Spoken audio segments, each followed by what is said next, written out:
Welcome back to my channel. So today we're going to talk about why you're not consistent and how to be more consistent in reality versus the consistency model that a lot of people preach to never miss a day or to stick to a fixed schedule and stick to it by the book all the time. Very rigid time blocks and things of that nature. To be frank, they don't work for people with ADHD or with multiple passions, or if you have a neurodivergent brain where you get bored easily with a lot of structure, but you still need structure, right? You still need structure to stay on task, or else you'll waste your day on getting distracted on social media or something like that, or going down rabbit holes. But I'm going to share my screen and show you what typical models are, or influencers and common programs. For example, like a fitness program, 75 Hard, it relies on you never missing a day. So you're destined to fail. But let me just share so we can get started. So with typical schedules, right, they're very fixed. So you're either doing every day. See here, you're never missing a day, right? You have to do it every day or else you start over. That's the essence of this program. And I use this program because most people know fitness, and a lot of people this year are starting a fitness goal.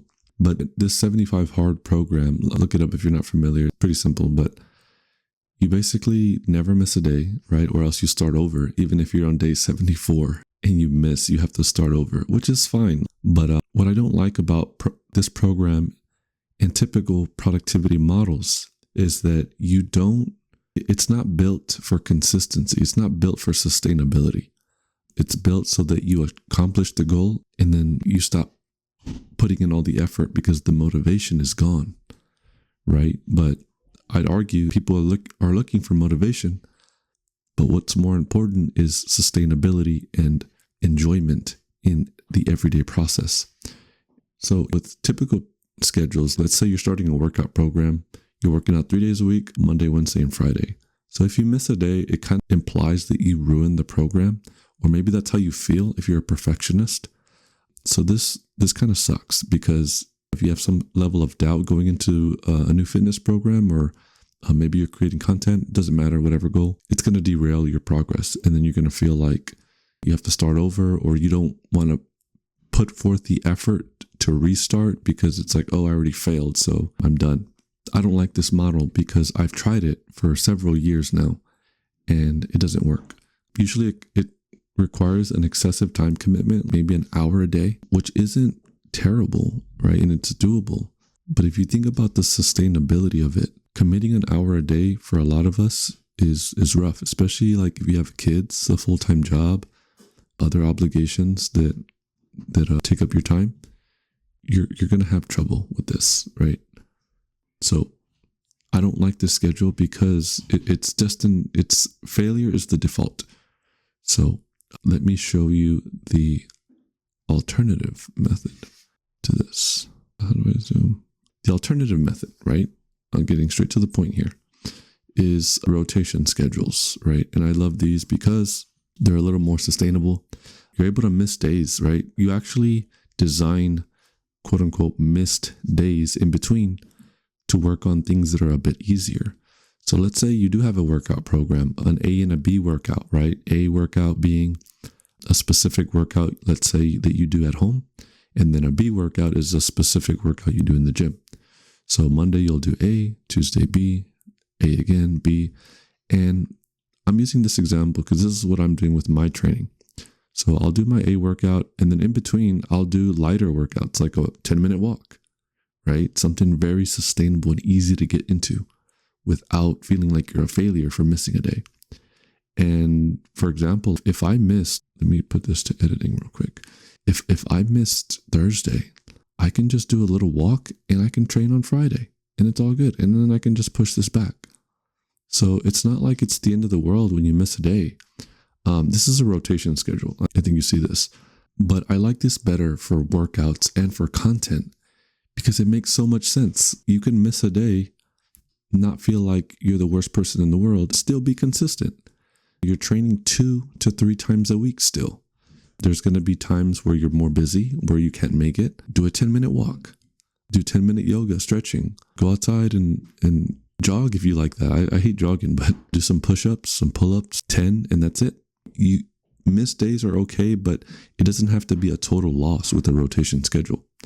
This is a low time commitment because your bread and butter is your main training days. Or let's say, let me get to content in a little bit. And success is easier to maintain because you don't have to fall off and restart like the 75 hard program that tells you that you need to be perfect from the get-go. So I like that model better, this model. If you're looking at something like creating content.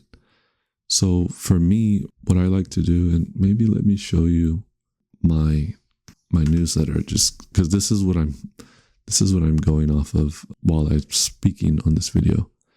So an easy content strategy that you can implement is something like a rotation schedule where you just implement tasks for a long-form workflow. So I write a newsletter and then I make a video about it like I'm doing right now, right? So this is a bit meta.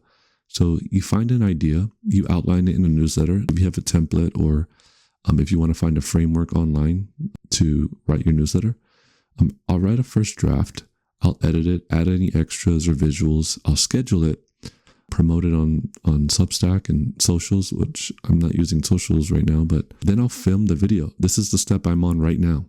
I'm filming the video and showing you exactly what I've been talking about in this newsletter. Edit the video if I need to, publish it on YouTube. Maybe I'll repurpose some of the content onto socials if I was doing that, and then I'll repeat. But notice you don't see Monday, Wednesday, Friday, I'm doing this, or every week I'm doing this whole process. So that way it takes the pressure off that I'm not having to take a bunch of time that I don't have. And I know that pressure works sometimes, but if this is your side gig or your hobby, you don't want to make it a job. You don't want to make content creation or even fitness a job. You want to integrate it as part of your lifestyle. So I'll just do these and check them off as I'm done. And then I'll publish and schedule. I'll schedule my newsletter when it's ready. And the video, I'll publish it when it's ready. Not at a specific schedule where I'm stressing out about it and then having to balance that with my other goals and then just quitting altogether. So let me know if that's helpful. If it is, leave me a comment. Just type rotation if this is helpful for you, and let me know. Maybe I can dive deeper into specific examples if you like this video. All right. So, but that doesn't mean fixed schedules aren't good, that they aren't helpful. So let me show you. I guess I can show you the whole thing now. Here we go. The hybrid model, right? So the hybrid model is using both. So this is what I do, right, in my day-to-day. So I use the rotation schedule, as I mentioned, for my workout days, for my content systems, as I showed you in my newsletter, and then for my hobbies and interests. You can use the same structure here. So let's say you have 3 different interests, and if you're having trouble managing multiple interests, you can check out this video up here in the top right. It's about how I manage multiple interests. But just to give you some context, if you have, let's say, 3 to 4 hobbies and interests, you can rotate them on different days. So for example, if we go up here, let's say you have a instrument practice on one day, and then the next for maybe 20 minutes, right? Let's say all you have is 20 minutes. And then Tuesday, you'll do coding work. And then Wednesday, you'll do a different interest, your fitness routine, right? And then you'll go back to your instrument practice. So that's just an example of how you can use the rotation schedule for your workouts, your hobbies, and your creative work. But let me know if that's helpful. So for me, my fixed routines are things like my morning routine. So every morning I meditate. Every morning I pray. Every morning I do my stretching for my shoulders and my hips. So this will be super helpful for you to do something that you want to practice daily to get better at, or to help improve your focus meditation. I do weekly reviews on Sundays, so I review how my week went. I just started doing that this year, so I think that's super helpful for evaluating how well you're doing. I've never done that before, but it's really helping so far these past 2-3 weeks of the new year. And obviously, if you work where you have meetings, you might have the same meetings every week, so that's on a fixed schedule. Like I mentioned, a daily practice for sport or a craft, you might do that every day in the morning or at a specific time during the day. So let me know what you think. If this was helpful, leave a like, reply rotation if this was something that you're going to try, and subscribe if you like this type of content. And let me know type of videos you'd like to see. And I'll see you next time.